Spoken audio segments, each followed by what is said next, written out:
चलिए दोस्तों, हमारा चैप्टर चालू है डिटर्मिनेंट। डिटर्मिनेंट के अंदर हम अब तक क्या क्या देख चुके। सबसे पहले हमने देखा उसका इंट्रोडक्शन, एक डिटर्मिनेंट क्या है, उसके टाइप्स के बारे में हमने देखा। फिर उसके बाद एक डिटर्मिनेंट को किस तरह से हम इवेल्युएट कर सकते ये हमने देखा। उसके अंदर 2x2 डिटर्मिनेंट किस तरह से इवेल्युएट किया जाता है, 3x3 डिटर्मिनेंट किस तरह से इवेल्युएट किया जाता है, ये हमने देखा। ये देखने के बाद हमने एक डिटर्मिनेंट इवेल्युएट करने से रिलेटेड जो प्रॉब्लम्स है, जिस तरह के प्रॉब्लम्स एग्जाम में पूछे जाते हैं उस तरह के प्रॉब्लम्स हमने सॉल्व किए थे।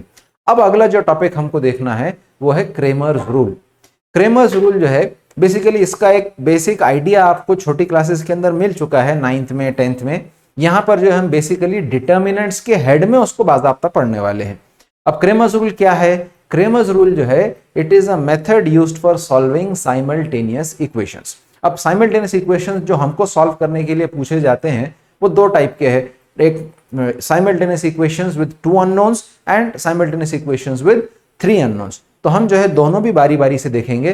पहले हम देखेंगे साइमल्टेनियस इक्वेशंस विद 2 अननोन्स को हम किस तरह से सॉल्व करेंगे। तो सबसे पहले कंसीडर कीजिए, हमारे पास एक इक्वेशन है, दो इक्वेशन है हमारे पास, a1x plus b1y is equal to c1 and a2x plus b2y is equal to c2।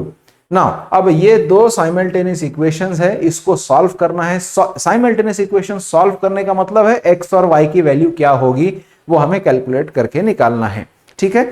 Now अब इसको जब हम सॉल्व करेंगे तो क्रेमर्स रूल का फॉर्मूला ऑलरेडी हमारे पास है। वो क्रेमर्स रूल का फॉर्मूला क्या है? अगर हमें x की वैल्यू निकालना है तो x का फॉर्मूला है dx अपॉन d, ठीक है। उसी तरह से अगर हमको y की वैल्यू निकालना है तो y का फॉर्मूला है dy अपॉन d। अब इसके अंदर d क्या है, dx क्या है, dy क्या है, ये हमको देखना है। dx dy ये बेसिकली डिटर्मिनेंट्स, ठीक है। कौन से डिटर्मिनेंट्स है? सबसे पहले d देखते हैं हम। d जो है it is a determinant with coefficients of x and y, ठीक है। d जो है it is a determinant with coefficients of x and y। इसके अंदर जो है जो पहला कॉलम है उसके अंदर हमने x के कोएफिशिएंट्स लिए और जो दूसरा कॉलम है उसके अंदर y के कोएफिशिएंट्स लिए, ठीक है ना। आगे बढ़ने से पहले यहां पर एक दो बातें आप जहन में रखिए। सबसे पहली चीज, जब हम ये डिटर्मिनेंट बनाते हैं तो ये पहला जो कॉलम है वो x के कोएफिशिएंट्स का कॉलम है, जो दूसरा कॉलम है वो y के कोएफिशिएंट्स का कॉलम है, ठीक है ना। अब ये डिटर्मिनेंट बनाते वक्त ये जो साइमल्टेनियस इक्वेशंस है इसके अंदर सबसे पहले आप ये कीजिए कि उसका फॉर्मेट सही हो। फॉर्मेट सही हो मतलब पहले x चाहिए हमें, फिर y चाहिए और फिर RHS में कांस्टेंट चाहिए, ठीक है। ये फॉर्मेट मेंटेन करने के बाद ही आप ये डिटर्मिनेंट d बनाइए, ठीक है। क्यों?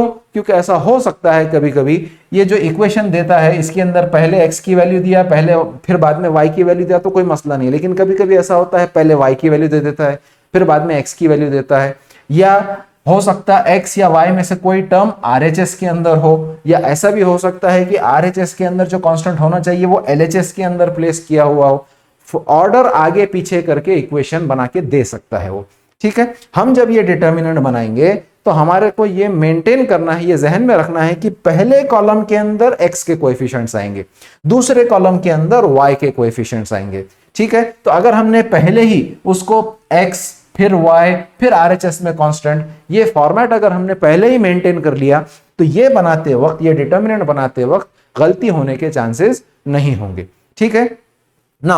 अब ये डी डिटर्मिनेंट आ जाने के बाद हमको अगली चीज जो निकालना है वो dx। अब dx कैसे निकालेंगे? dx बेसिकली हम क्या करेंगे, यही वाला डिटर्मिनेंट ले लेंगे और इस डिटर्मिनेंट के अंदर आप देख सकते हैं पहला जो कॉलम है वो x के कोएफिशिएंट है, दूसरा जो कॉलम है वो y के कोएफिशिएंट है। तो पहला जो कॉलम है जिसके अंदर हम dx निकाल रहे हैं तो dx निकालते वक्त जो x के कोएफिशिएंट का कॉलम है उसको हम हटा देंगे और उसको रिप्लेस कर देंगे किस चीज से? हम उसको रिप्लेस कर देंगे ये RHS के साथ, जिसके अंदर c1 c2 यहां पर है। ये आ गया हमारे पास डिटर्मिनेंट dx।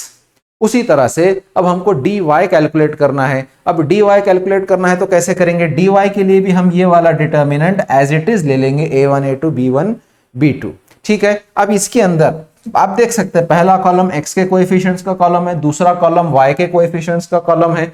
तो अब यहाँ पे dy बनाने के लिए हम क्या करेंगे, y के कोएफिशिएंट के कॉलम को हम रिप्लेस करेंगे किससे रिप्लेस करेंगे? RHS में जो क्वांटिटी है उस क्वांटिटी से हम रिप्लेस करेंगे।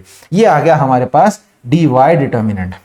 एक बार हमारे पास ये 3 डिटर्मिनेंट्स आ जाएं, उसके बाद हमको क्या करना है? इनको सॉल्व करना है।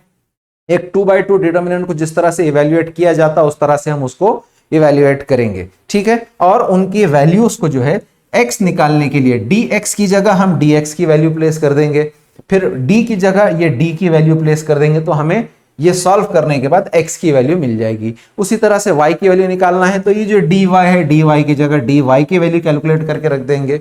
उसी तरह से यहाँ पे जो d की वैल्यू हमको मिली थी वो यहाँ पर रख देंगे, उसको सिंप्लीफाई करेंगे तो हमें y की वैल्यू मिल जाएगी। इस तरह से x और y हमें इस साइमल्टेनियस सॉल्यूशन साइमल्टेनियस इक्वेशन के अंदर x और y के वैल्यूज मिल जाएंगे, ठीक है। नाउ ये जो 2-3 डिटर्मिनेंट्स हमारे पास बने हैं, 2x2 डिटर्मिनेंट्स जो बने हैं, इनको किस तरह से सॉल्व करना है ये मैं आपको पिछले वीडियोस के अंदर बता चुका हूं। अगर कोई ऐसा स्टूडेंट है जो डायरेक्टली ये वीडियो देख रहा है और उसको एक 2x2 डिटर्मिनेंट किस तरह से इवेल्युएट करना है वो नहीं पता है, तो आप प्लीज पिछले वीडियोस जाकर देखिए। उन वीडियोस को देख करके आप समझ जाएंगे, बहुत डिटेल में मैंने उसके अंदर एक्सप्लेन किया हूं कि किस तरह से एक डिटर्मिनेंट को इवेल्युएट किया जाता है, ठीक है। तो अब यहां पर हमने देखा साइमल्टेनियस इक्वेशन विद 2 अननोन्स किस तरह से इवेल्युएट किया जाता है। अगले वीडियो के अंदर हम देखेंगे कि साइमल्टेनियस इक्वेशन विद 3 अननोन्स को हम किस तरह से सॉल्व करेंगे, ठीक है। उसका प्रोसीजर भी एग्जैक्टली सिमिलर है, लेकिन हम उसको डिटेल में समझते हैं अगली वीडियो के अंदर। मैं इस वीडियो को खत्म करने से पहले, साइन आउट करने से पहले, मैं आपको एक छोटे से क्लिप के साथ छोड़ के जाता हूं। ये उस क्लिप के अंदर ये पूरा प्रोसीजर दोबारा रिवाइज हो जाएगा, आप उसको देखिए और समझिए। Thank you very much.